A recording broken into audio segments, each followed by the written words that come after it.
হযরত উমরের শাসনকাল ছিল। তার শাসনকালে যে বছর তিনি ইন্তেকাল করেছিলেন সে বছর পঙ্গপাল অদৃশ্য হয়ে গেল, কোথাও পঙ্গপাল দেখা যাচ্ছিল না।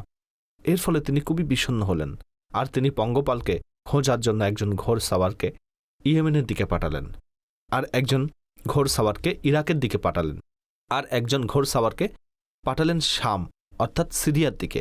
তারা পঙ্গপাল সম্পর্কে লোকদেরকে জিজ্ঞেস করত যে কোথাও পঙ্গপাল দেখা গিয়েছে কিনা। আপনারা হয়তো ভাবছেন হযরত ওমরের পঙ্গপালের প্রয়োজনীয়তা কেন দেখা দিয়েছে। বলছি আপনাদেরকে, প্রথমে শুনে নিন পঙ্গপাল পাওয়া গিয়েছিল কিনা।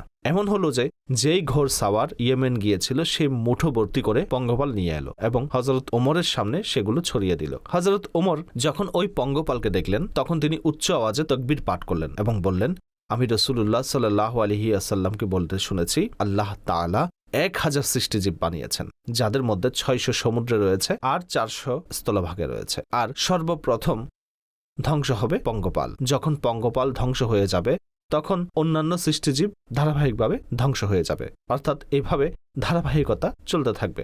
যেমন আপনারা দেখে থাকেন তাসবির যে সুতা রয়েছে সেই সুতার মধ্যে যে দানাগুলো থাকে, যখন ওই সুতা ছিঁড়ে যায় তখন এক এক করে সেই সব দানা ঝরে পড়ে যায়। ঠিক সেভাবেই একের পর এক সৃষ্টিজীব ধ্বংস হওয়া শুরু হবে যখন কিয়ামত নিকটবর্তী হবে। অর্থাৎ এটি হাদিসে রয়েছে যে কিয়ামতের পূর্বে পঙ্গপাল ধ্বংস হয়ে যাবে, বিলুপ্ত হয়ে যাবে।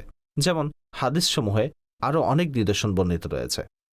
দাজ্জালের ফিতনা, ইমাম মাহাদির আত্মপ্রকাশ, হযরত ঈসা আলাইহিস সালামের আসমান থেকে অবতরণ, তাও কিয়ামতের পূর্বে হবে। ইয়াজুজ মাজুজ, ইংরেজিতে তাকে গগ মাগগ বলা হয়, তাদের আত্মপ্রকাশ, দাব্বাতুল আরদ বের হওয়া, এগুলো কিয়ামতের আলামত।